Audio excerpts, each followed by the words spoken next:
Well, Professor Wax, thank you for coming back onto the channel for an interview. This is our second discussion. The last time we spoke, it wasn't clear what would happen in your case with a law school. I'm not sure if I can even say the name anymore, but there's a certain law school on the East Coast where you have been employed for a number of years, and that law school has, since we last spoke, they made an entry in the almanac of that school, that university, saying that you had engaged in discriminatory and disparaging statements. They gave no examples. They said you had not conducted yourself in a manner that conveys a willingness to assess all students fairly. They gave no examples of that either. And I believe they've issued other punishments. You've been denied summer pay, and I think you're not to teach courses for a certain period of time.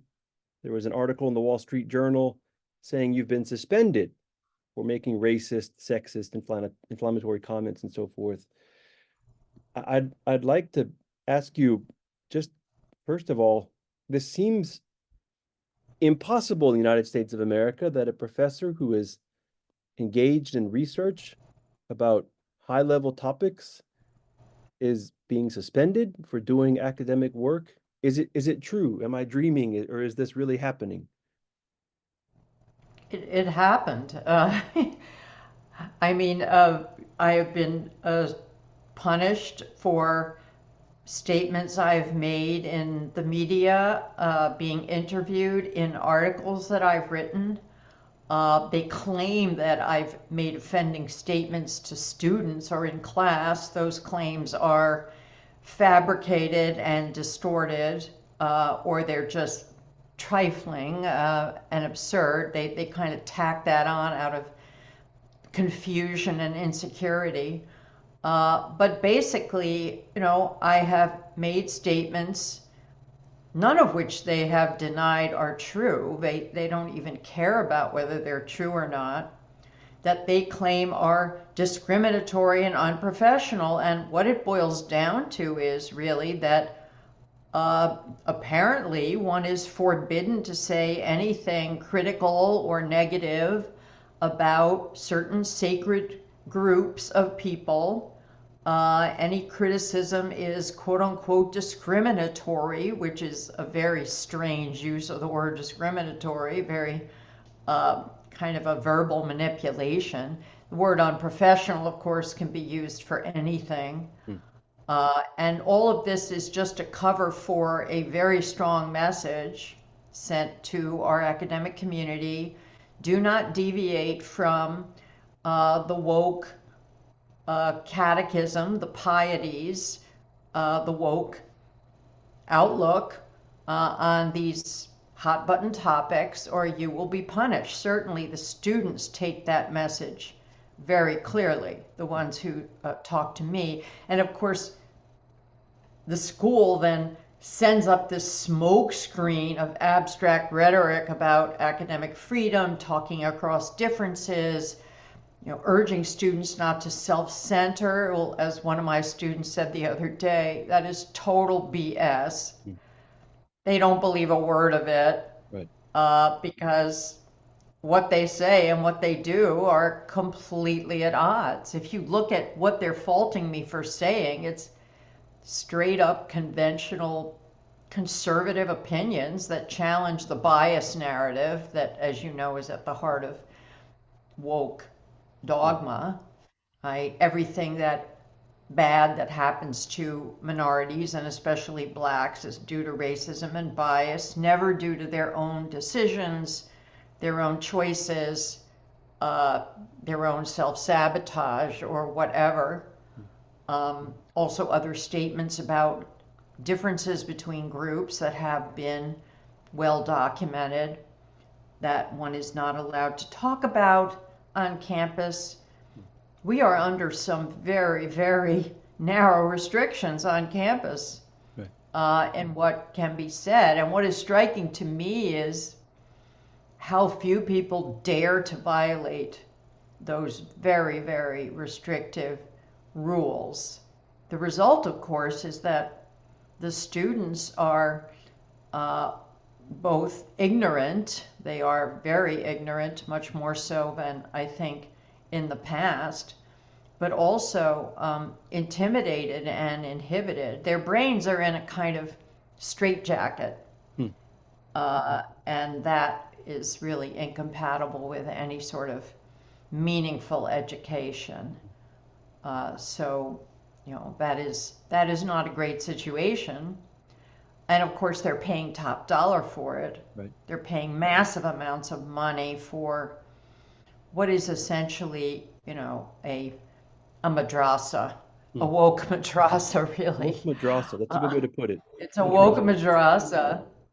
And, in some technical subjects that are not highly politicized, I'm sure that they're learning certain things. But even subjects like economics, I am told by my students, have become highly politicized. And what is taught and how it is taught is affected by political priorities now. So they don't even get an objective view of the topic or a balanced view of the topics in that area.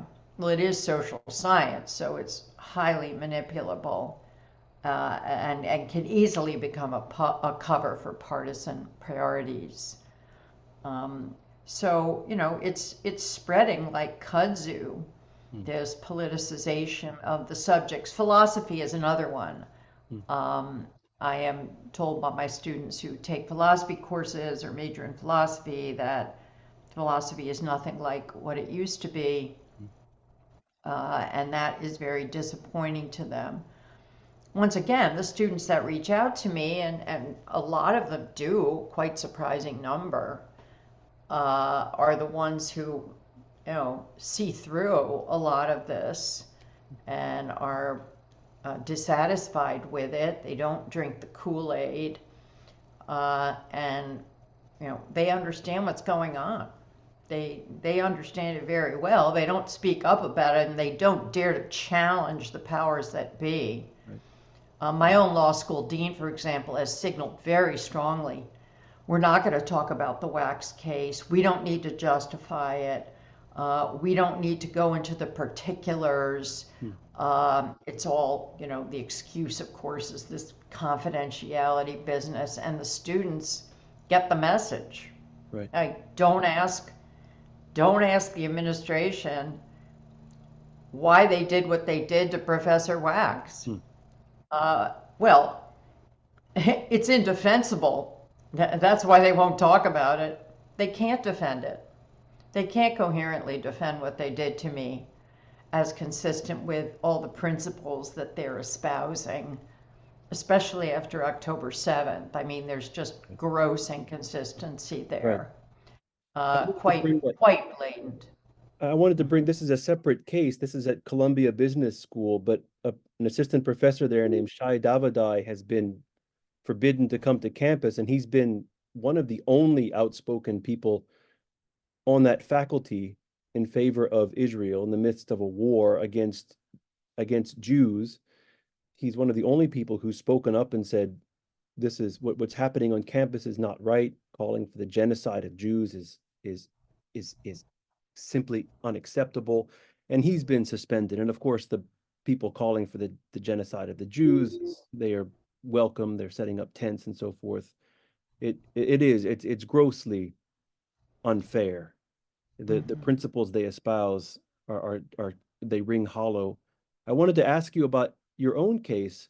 I was not shocked, but I was a little bit surprised to learn that your school had apparently tried to buy you off, to buy your silence with offers of watering down the sanctions against you in exchange for your not talking about this case in public and so forth, which seems to me to undermine any kind of principle they might have brought to the table, that this is about some sort of equity or inclusion or fairness, that this is simply a PR issue for them.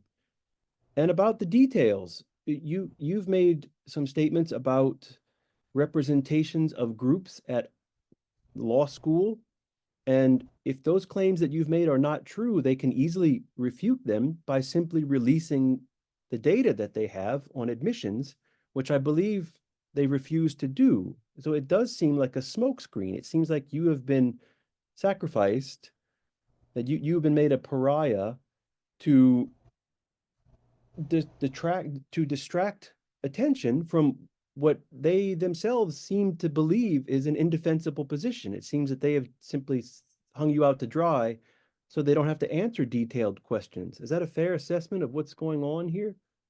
Well, I think it's totally fair. I mean, they don't want to have to justify what they're doing. They don't want to have the actual data disclosed. They want everything shrouded in secrecy. They've become more and more sneaky and dishonest about what they're doing. I think the intellectual integrity of the school is just it's virtually non-existent. I mean, what they're doing is completely incoherent, completely inconsistent, can't be justified in any kind of honest terms. So the ploy is to just hide it, to cover it with silence, to silence critics, to silence people who want to challenge what they're doing. And this is not the first time that people have attempted that. It's ironic that when former President Trump tries to buy off people like Stormy Daniels and offer them money to be silent, that is greeted with utter outrage and even lawfare. Right. How dare he? How awful, how evil.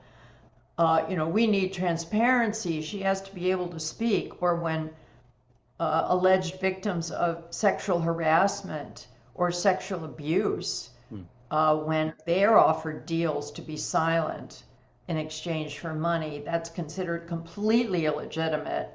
But of course, when I'm offered money to be silent, that's fine. That's laudable. That's great. That's business as usual. So, the partisanship here is so gross. It is so overt. And of course, universities are supposed to be places where these issues are aired, Yes. where they are scrutinized, where, the duty is to explain and justify. And that duty is just completely disregarded. They don't want to be criticized. That's obvious. Nobody wants to be criticized. And they don't want to have to justify it. Once again, they don't want to have to justify what they're doing to me because it's unjustifiable. If they were put on a podium and people were allowed to ask them the hard questions and go through chapter and verse of what I'm being punished for, Right. that would be a very awkward situation. How do you square this with freedom to, express alternative views? How do you, it can't be. It's impossible. You go back through the hearing board report of some of the things I supposedly said, things like black people should take more responsibility for their own fate. There's nothing outrageous about any of this, except, of course, in academia where these things can't be said. In the real world, they're said routinely. Okay, they are discussed routinely. So what that means is that academia is this narrow little gray zone, of orthodoxy. Frankly, the discussions of these very important issues having to do with race, identity, immigration, gender, these hot button questions, all the really interesting, penetrating discussion takes place outside of the academy. True. Yes. On the internet, nothing happens in the academy. You can't have a decent discussion of immigration within the university, for example. That I think is very, very clear. You mentioned So they've rendered themselves useless in many, many areas. It's true. I don't see what the point of a university is anymore unless it's a degree mill. unless it's simply a transactional uh, exchange of cash for some kind of whatever prestige is left. You pay hundreds of thousands of And a dollars. promoter of activism and social Right, justice. I mean, it that too. does have that function. Right. Intellectual honesty. I mean, you mentioned this, and it's completely lacking, I would say, in your case. I was wondering what in the world you had said that was so god awful that they had to drag you through this really star chamber process for years. And I found, for example, one thing that was mentioned in the Wall Street Journal article of October 17th was that you had apparently said something about Asians and Democrats. And I read that and I thought, this is not a disparaging remark about Asians. What she said is, if a certain group of people is voting for Democrats, and if it is clear, as I think it is, that democratic policies in the United States are detrimental to the people of the country, you can name 100 of them off the top of your head, then whatever group of people that is, if it's an immigration question, you'd want to limit that group of people so that democratic policies would not be implemented. The way I read that statement was not a disparaging remark against a group of people or a race, that you were simply saying Democrats make bad policies and we ought to have fewer people voting for Democrats. But the way that it was portrayed by your school and in the woke media was that you had said something bigoted and racist and that you were disparaging certain groups, but that's not how it reads at all. If people are honest with themselves and read that remark, I, I'm baffled here. Is that the worst thing that you said? Is that why you've been pilloried? Well, I mean, I'm not going to review every single statement they've listed in my indictment. I can't even keep track of them because they kept adding things, and then at my hearing, they brought up stuff that I'd never heard before. I mean, it was ridiculous. They just sprang stuff on me.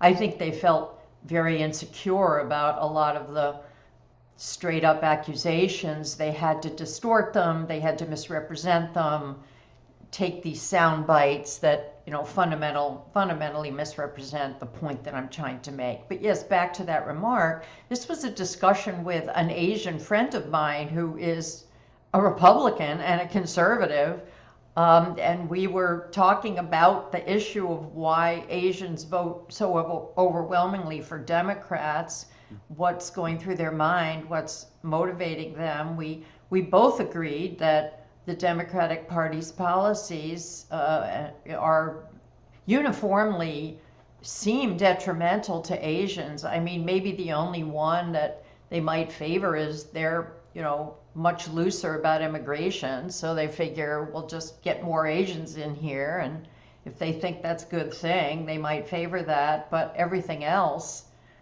is puzzling. They're not the only group that votes that way. That seems against their interests and their values.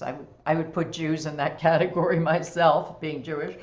But it was really a discussion about what sorts of concerns should shape our immigration policy. And I said, I think it's fine to favor or disfavor certain groups for immigration depending on their voting patterns, their beliefs, whether I think that their voting patterns are good for the republic. I just don't see any problem with that. Frankly, Democrats, when push comes to shove, they also, act the same way. I mean, they don't like certain policies. They don't like people on the far right, so they're going to be very wary of bringing people in, who are on the far right. I mean, they're fine with bringing in anti-Semites, that's clear.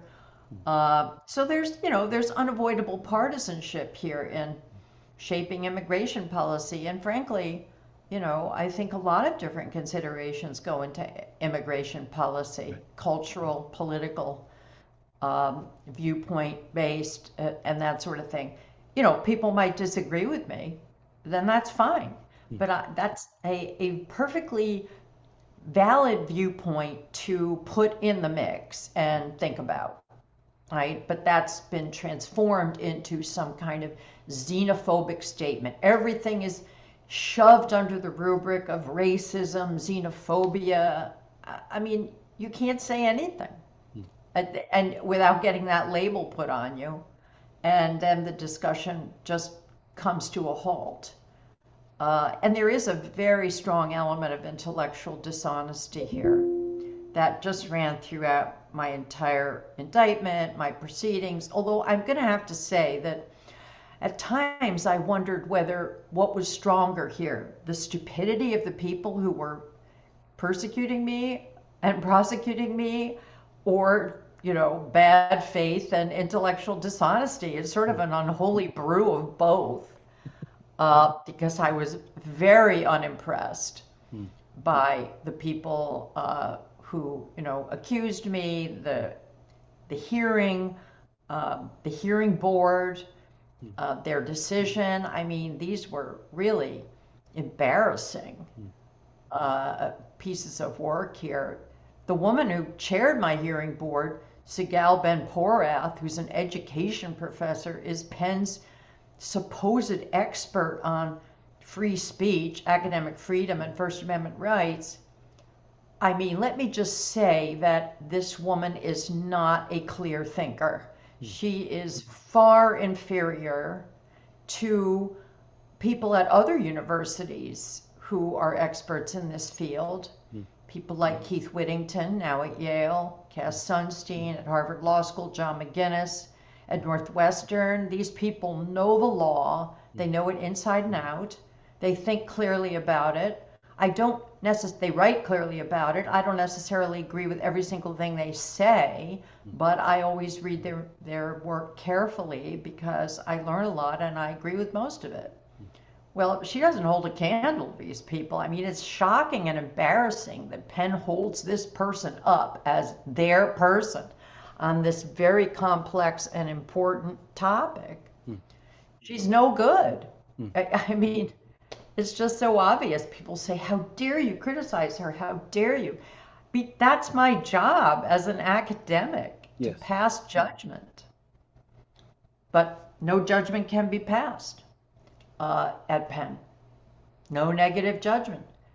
It's just this kind of blob of orthodoxy on all of these topics. You went to Harvard Medical School. You've argued cases before the Supreme Court. You've been a law professor for, I think, more than 20 years. You, in our last interview and in everything I've ever read by you, I was struck by the clarity of your thought. You think logically, you express yourself very clearly, and you have a set of principles, I believe, and those are the standards by which you judge things. And when certain things appear to be off to you, you say, I don't agree with this. That would seem to me to be the ideal of academia, that you have someone who is thinking clearly and is able to engage in a rational discussion with someone, not based on the color of a person's skin and so forth, but having a discussion about things in the mind and not about the way people look. And that seems to be now completely forbidden. As an academic, for example, some of the things that you were accused of, you invited apparently Jared Taylor to one of your classes, and I read about the rationale behind that. And personally, I don't agree with what Jared Taylor says, but if I was your student, I would be very grateful that you invited him because, as you explained, the things that Jared Taylor says are an object of agreement by many people on the right and the conservative side of the spectrum. And if we're going to talk to one another, we have to listen to what the other person is saying and know what people are trying to convey.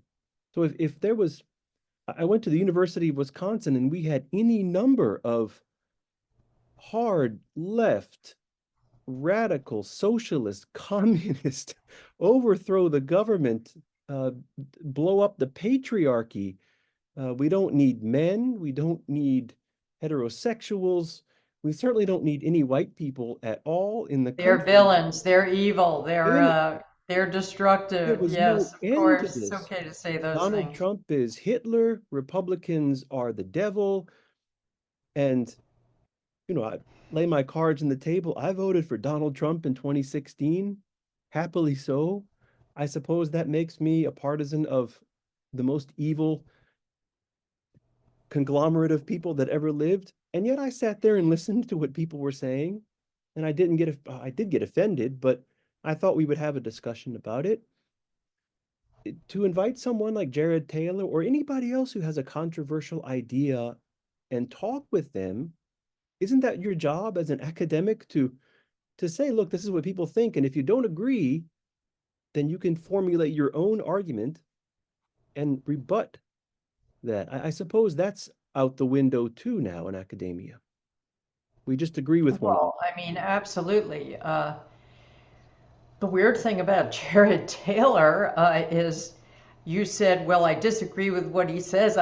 With all due respect to you, I think a lot of people just sort of say that, and when push comes to shove, they haven't read what he has written. They don't really know what he says. He's, a Yale graduate, very thoughtful, well informed person. And when you ask them, okay, now tell me what Jared Taylor stands for, what he says, they honestly don't know. They have a kind of parodic Southern Poverty Law Center version that's, very selective Hmm. and not steeped in actual, writings or materials.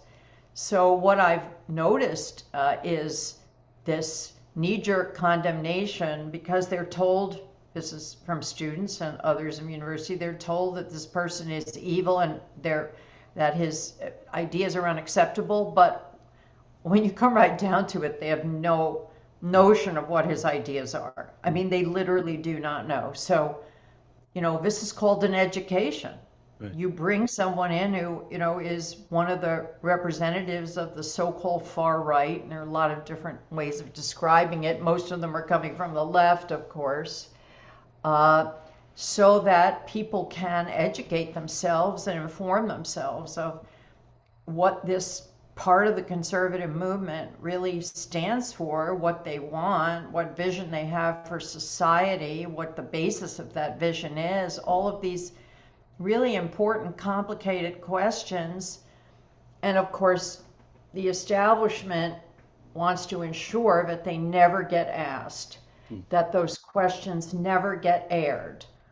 And you have all these protesting students. They don't even know what they're protesting. Really, it's pathetic. It's just sad to see them, because the incuriosity is, well, they've been trained since kindergarten to be incurious about ideas and views and positions that they've been told ahead of time are contaminating and taboo and destructive and traumatizing and all of that.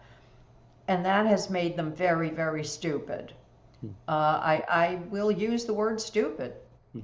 They are ignorant and they don't know how to deal with and argue against and analyze ideas that they are unfamiliar with. So I am just doing sort of straight pedagogy here with Jared Taylor.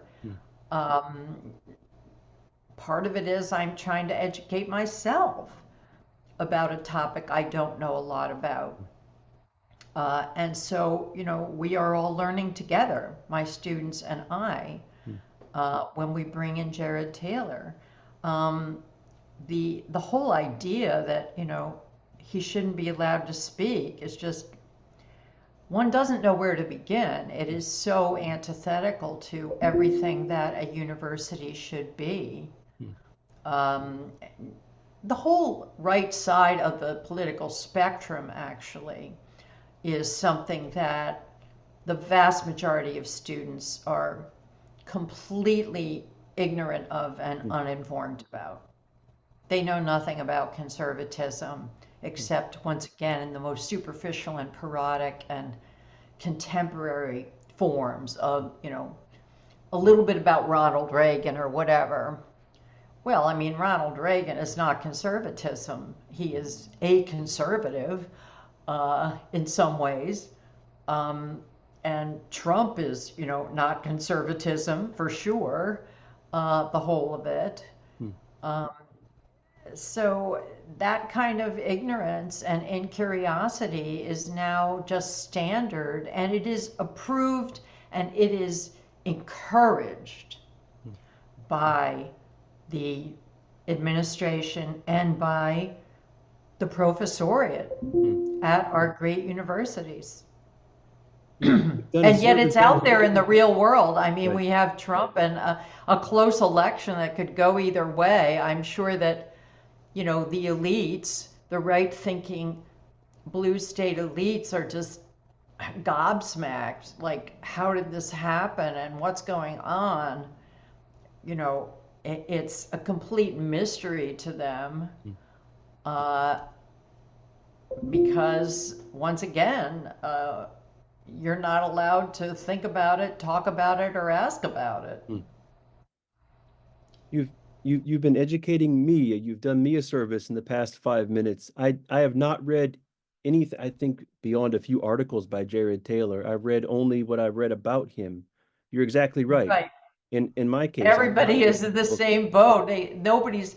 Okay, I have a couple of very proactive students who've gone to the American Renaissance website, which he runs. He runs this organization, American Renaissance, and I've actually tried to, read the material there. He's also written several books, so they have tried to Hmm. understand, but they are very, very rare.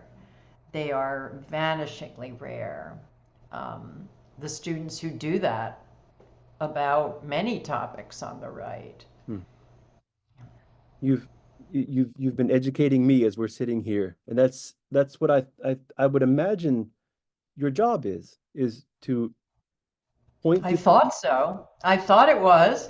Uh, Penn has disabused me of that. They punished me for doing my job. They're punishing me for doing my job. Hmm.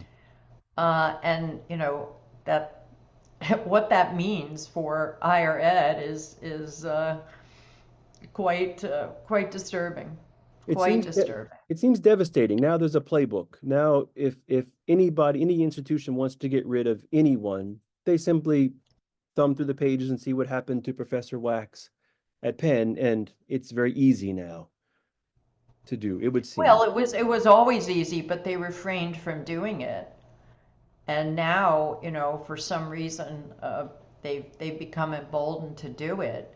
It's really, partly the fault of one very bad dean, Dean Ted Ruger, the worst dean in America, a law school dean who, had the temerity in my hearing to say, I don't believe in the difference between intramural and extramural speech, a fundamental difference in the articulation of academic freedom, in several statements that have been made by university committees and adopted by the American Association of University professors. I mean, this is an established distinction for much more freedom for statements in the media because professors are citizens and they have the rights of citizens. He said, "Well, I don't believe in that. I don't recognize that." Hmm. And the people on the committee were sufficiently ignorant, and the people in the general counsel's office, that they just let him go ahead with this. Hmm. I mean, nobody was stopping him. So it's more than one person. It's really a whole institution that's gone into meltdown about academic freedom. Hmm. But on the other hand, when it comes to pro-Hamas, anti-Israeli statements, October 7th, they issue all of these statements. We can't discipline these people. Our hands are tied by academic freedom, etc. I mean, it's just, it's wild. It's just wild. The inconsistency is so glaring, Hmm. and they're not intellectually honest enough, I think, to even see the inconsistency. I Hmm. I, I don't know, because no one is really putting their feet to the fire about this. I think you're right. I think that the intellectual dishonesty that was what struck me when I was in graduate school is the intellectual dishonesty. But I think you're right is that most of the people that are practicing intellectual dishonesty in the academy, they can't see that they're doing it. And it seems that it's so easy to show up to work every day and just coast that eventually, or maybe from the beginning, you don't need to be thinking. You just need to be nodding at the right points of the speech, and then you're set for life. That's the impression I got. Seems that thinking not what It's you do. hard to know. Yeah. It's hard to know. I like to think that there are people, and there are smart people in academia still. Of course, um, they tend to be older. I actually think that, the hiring of younger people, the standards have really tumbled Oh, definitely. quite dramatically. But there are, some middle-aged and older people who are quite smart and still were educated under older standards of intellectual honesty and integrity. Hmm. Maybe some of them are just, cynically exploiting the weaknesses of the university and the ideology, the ideological takeover to drive out conservatives. Hmm. They're, they've almost succeeded. They've almost succeeded in driving out real conservatives. I mean, they allow selective sort of libertarian opinions that occasionally, especially on some economic matters, as long as you don't push them too far. Right. But once again, on the real hot button diversity, equity, and inclusion type topics, which have spread into everything, of course, uh, they are quite ferocious enforcers of the orthodoxy. Hmm. This is true even in, I mean, another area that has become alarmingly partisan is medicine and academic medicine. Hmm. I think there are no more ferocious enforcers of political correctness than the medical school, the medical establishment, the academic medicine, gargantuan complex, and it is gargantuan. Hmm. So that's a little disturbing. That's very disturbing, actually. So when someone goes to medical school, then it's not whether he or she can set a broken bone or operate on a heart. It's whether he or she has the right political beliefs. Well, that is of equal importance as far as I can tell, or in some ways of greater importance because, time and attention is scarce when you're learning a area like medicine, medical practice, where there's tremendous amount of material that has to be mastered and understood in order to perfect your profession and perfect your art. And if, some of that time is used for social justice indoctrination and, equity and inclusion studies, then you're not going to be using it for the more technical aspects of medicine. And Hmm. I think it has already resulted in us turning out doctors who are less capable, less proficient, less knowledgeable. There is no doubt about that. You can see some of the test scores sinking. COVID, of course, didn't help Hmm. because COVID stunted a lot of this education. But, test scores, there's a whole series of tests that doctors have to take, Hmm. and they've watered them down. They're moving to make some of them pass fail. There's all sorts of initiatives to relax the requirements and standards Hmm. for physicians that are afoot, and the public doesn't know about them. Oh. So once again, they're being sneaky, they're being secretive Hmm. about what they're doing. For minority students, in some cases, they're bypassing the ordinary admissions requirements and criteria. Penn has a program that allows students from historically black colleges to get to Penn Med without taking the MCAT, the admissions test, for instance. I mean, that's a blatantly illegal program, but somebody has to challenge it. Uh, there's all sorts of hanky panky like that that's going on. Without taking the MCAT, which, as I understand, establishes whether one can do basic chemistry, math, science, the things that one would need as a physician. Without taking the MCAT, one can stroll into the medical school. Yes, just by getting a certain GPA, which is not a very high GPA, and doing some summer research program, and then bingo, you qualify to be admitted. And of course, along with relaxing these requirements goes this all out full frontal assault on the very idea of testing and passing tests as any kind of measure of, qualifications, proficiency, knowledge. And of course, these tests are a very good measure. They're not the end all be all, but there is certain knowledge that one does need to have. People ask me, well, what does it matter if you don't, what does it mean if you don't do well on the test? I say, it means you don't know the answer to the questions.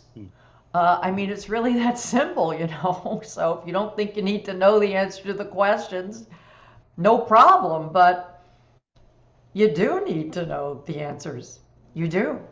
Seems the United States is moving in the direction then of witch doctors, that one is simply qualified by some sort of social consensus that one can practice medicine, but there's no scientific basis, and that's quite appalling. I mean, it's one thing Yes, and to I have would call them barefoot doctors. It's sort of a little barefoot bit on the doctors. Chinese model, right? Interesting. Where we send the peasants out to do professional jobs Interesting. because we have this radical egalitarian idea that everybody has the same latent ability and everybody can do that job just as well as anybody else. And of course, that's completely false. And that every group has to be equally capable and qualified to do extremely demanding jobs. That's the equity assumption. So that goes into it. And of course, American medicine is the engine of most medical progress worldwide. We are the leader and have been for a while, and that I can't imagine that we're going to keep up that role given the changes that are being made in medical admissions, medical training, medical practice, etc., to satisfy the imperatives of diversity, equity, and inclusion. It'll take a while, but I think it's going to be a very bad business. And people will die. I mean, the barefoot doctors from the woke madrasa who don't know what they're doing, people will die when. And they will be very badly taken care of. Already, medicine is not always up to standards. I've watched some friends, being churned through the system, and the system is suboptimal as it is. So, we're just going to head more in the negative direction, I think. I know you're a very busy person, and one final question, then I'll let you go. I wonder what's next for you. I mean, you've been, I would say, badly abused by your employer over a very long period of time. Or do you stick around, or do you head out for greener pastures somewhere? Are you not sure yet? Well, I'm sticking around. I have this penalty that's starting next spring. I don't even know what a suspension means. It's never been done, but I assume it just means because my benefits continue, I'm told, it just means I won't be teaching for a year. So it's kind of like a sabbatical. Sabbatical. I don't know the exact details. There will still be students at my school who have taken my classes. Students regularly reach out to me. I will still be meeting with those students and advising them and helping them. Students who reach out to me from Penn, from other schools. Tomorrow I'm meeting with 10 different students, some in groups. I will continue to do that. Then after that, I will be a professor and teach my classes. I hope have more time to write. This procedures against me have been incredibly time consuming and mentally consuming because I, have had to participate in my own defense. But I hope that, we are planning future legal action, but I'm hoping to rely more on my attorneys for that. So I'm not going anywhere. You know, I am being treated very badly. I'm dealing with a hostile environment, as they say, Yes. no question. But my view is, as long as the students need me and they tell me that they do and they want to talk to me and consult with me or take my classes, then I will be here for them, because when I go, some of them say, there's no one else, Professor Wax. There's no one else that we can ask about these things, that we can talk to, without being afraid. When you're gone, one of them said, when you're gone, it's North Korea around here. And of course, there's a lot of peer pressure. They're being scrutinized by their peers. They're always looking over their shoulder if someone's going to report them for thought crime, because there's a lot of that that's going on. So, yeah, I feel like it's my duty and my pleasure to remain. And the other thing is, a lot of people in my position quit just in disgust, or they've had enough, or given their circumstances, they can't really afford to stay on because they're young and they're supporting a family and trying to make a career. I understand that. I am in the best possible position to stay inside the belly of the beast. I think a lot of people should just not quit, should fight. However painful it is, it's worthwhile. It's a worthwhile endeavor, because academia is really on the skids. I mean, it's terrible. And a lot of it is being hidden from people. The donors, the trustees, the alumni, they're very complacent. It's very hard to get them motivated to care about this. Heck, it's really hard to get Republicans to care about the state of education. Not just higher ed, but K through 12. K through 12 is a disaster. I mean, I am telling you. It is a propaganda machine of the worst kind. And our young people are in its grip. So that's a topic that I've gotten very interested in, that I've been talking about. And I would like to see politicians on the right focus more on that. The Democrats, of course, are all in for taking down our education system and just like trashing it, ruining it. I mean, they're not going to do a thing to make it better.